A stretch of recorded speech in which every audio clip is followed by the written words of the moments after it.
Hello दोस्तों, नमस्ते। तो स्वागत है आपका दोस्तों मेरे चैनल पर। तो दोस्तों मेरा नाम है गुरविंदर सिंह और आप देख रहे हैं गुरविंदर गिल 1.0। दोस्तों जो आरबीआई बैंक है, भारतीय रिजर्व बैंक है, उसने लोन रिकवरी एजेंट्स और बैंक जो नॉन बैंक कंपनीज है जो लोन देती हैं कर्जदार को, उनके लिए बहुत नियमों को बहुत ही सख्त कर दिया है। तो दोस्तों क्या है ये नियम और कर्जदार के क्या हक हैं, तो दोस्तों जानते हैं इस वीडियो में। तो वीडियो स्टार्ट करने से पहले दोस्तों मेरे चैनल को सब्सक्राइब कर देना और बेल आइकन को भी दबा देना दोस्तों, ताकि मेरे वीडियो को नोटिफिकेशन आपको मिलता रहे। तो दोस्तों आरबीआई बैंक है, वैसे तो ऐसा नहीं है कि वो अभी उन्होंने ये नियम लागू किए हैं। आरबीआई टाइम टू टाइम पहले से भी ये गाइडलाइन लेके आता रहा है और नए निर्देश लेके आता रहा है, बैंकों के लिए भी, कर्जदारों के लिए भी। लेकिन दोस्तों अभी घटनाएं बहुत ही बढ़ गई हैं, रिकवरी एजेंट्सों की गुंडागर्दी भी बहुत ज़्यादा बढ़ गई है दोस्तों। तो इसके लिए आरबीआई ने बहुत ही सख्त गाइडलाइन स्टार्ट की है। तो दोस्तों आपने हाल ही में अभी ये घटना के बारे में सुना भी होगा, ये झारखंड के हजारीबाग क्षेत्र की घटना है। वहां पे दोस्तों एक किसान था, किसान का ट्रैक्टर फाइनेंस था कोई निजी बैंक से, कर्जदार था, उसकी एक आधी कोई किस्त ड्यू हो गई होगी। तो उसने बेचारे ने सोचा था कि चलो ट्रैक्टर लेके आए हैं, बढ़िया खेती करेंगे, बढ़िया इनकम होगी, बढ़िया खुश रहेंगे, है ना। तो जो किस्त ड्यू होने की वजह से दोस्तों जब रिकवरी एजेंट्स उसके घर पे आए, तो किस्त लेने के लिए आए, तो उसके पास किस्त थी नहीं। तो उसने बेचारे ने थोड़ा बहुत टाइम मांगा होगा, या जो भी है उनके बीच में बात हुई होगी।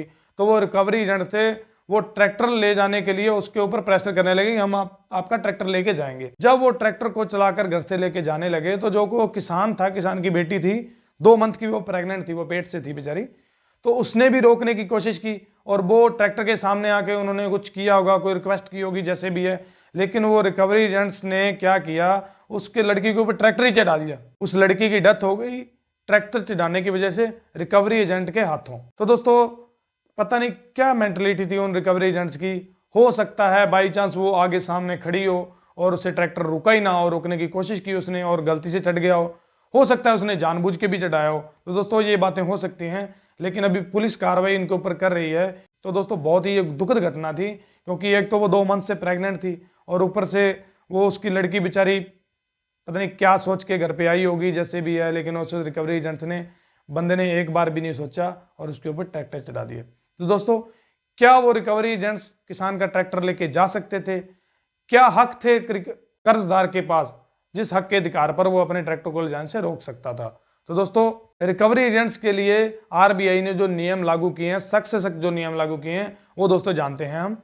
सबसे पहला नियम, जो रिकवरी एजेंट है वो 8 बजे से पहले और 7 बजे के बाद में दिन के टाइम वो ना तो कॉल कर सकता है कर्जदार को, ना ही उसके घर पे आ सकता है। तो दोस्तों आरबीआई ने कहा है कि न तो रिकवरी एजेंट्स जो कस्टमर है, जो कर्जदार हैं, उनको धमकी दे सकता है और ना ही उनको प्रेशर कर सकता है, ना ही कोई शारीरिक कोई मानसिक तरीके से, कैसे भी तरीके से उनको प्रताड़ित नहीं कर सकता।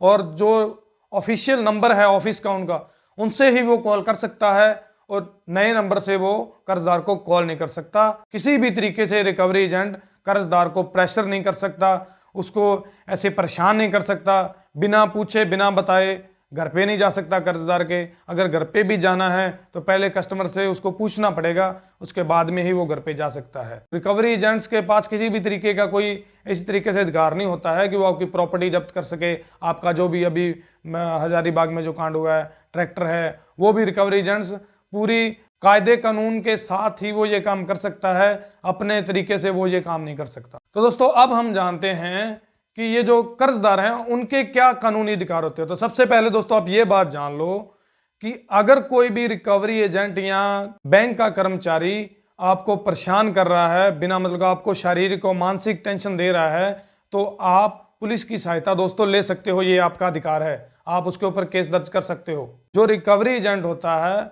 उसका काम सिर्फ होता है कि जो कर्जदार है उसको पेमेंट के लिए रेडी करना, उसकी पेमेंट जमा करना और उसके साथ बातचीत करके उसको कन्विंस करना पेमेंट के लिए कि आपका जो खाता है वो एनपीओ हो रहा है, या जैसे भी करके कि आप पेमेंट भरो, आपकी 1 किस्त बची है, 2 किस्त बची है या 10 किस्त बची है, आप पेमेंट भरो। रिकवरी एजेंट का सिर्फ इतना ही काम होता है कि वो सिर्फ पेमेंट लेने के लिए रेडी कर सकता है कर्जदार को। उसके पास किसी भी तरीके का कोई अधिकार नहीं है आपको परेशान करे, आपको धमकी दे। अगर कोई भी रिकवरी एजेंट ऐसा करता है तो आप पुलिस केस उसके ऊपर कर सकते हो दोस्तों। और दोस्तों जो कर्जदार है उसका पूरा पूरा हक है कि अगर आपके पास कोई रिकवरी एजेंट कॉल करता है या आपके घर पे आता है तो आपको उसके बारे में पूरी तरीके से जानने का अधिकार है। आप उसका नाम, पता, एड्रेस सब कुछ उससे पूछ सकते हो, क्योंकि दोस्तों जो रिकवरी एजेंट होता है वो आपको आपके लोन के बारे में बता सकता है, आपकी कितनी पेनल्टीज वगैरह हैं, कितनी लेट फीस है वो लगा सकता है, आपको जो नियम है लोन के, जो बैंक के नियम है, बैंक की शर्तें हैं,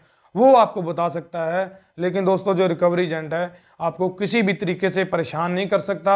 मैं हर वीडियो में दोस्तों यही बात बोलता हूँ कि जो रिकवरी एजेंट होते हैं उनका काम सिर्फ इतना ही होता है कि कस्टमर से बात करनी है, कस्टमर को समझाना है और कस्टमर से पेमेंट लेके आनी है, बस। उसके अलावा रिकवरी एजेंट का कोई कानून, नियम कुछ भी नहीं होते उनके पास, वो कुछ भी नहीं कर सकते। उनके पास हो तो ये अथॉरिटी नहीं होती कि वो आपकी किसी भी तरीके की कोई प्रॉपर्टी है, चाहे आपने कुछ भी लिया है, ट्रैक्टर फाइनेंस करवाया है, चाहे आपने जमीन पर लिया है, किसी भी तरीके का लोन लिया है, जो रिकवरी एजेंट है उसके पास किसी भी तरीके का कोई भी अधिकार नहीं होता। इस चीज को आपको समझना है। तो जय हिंद दोस्तों, वंदे मातरम।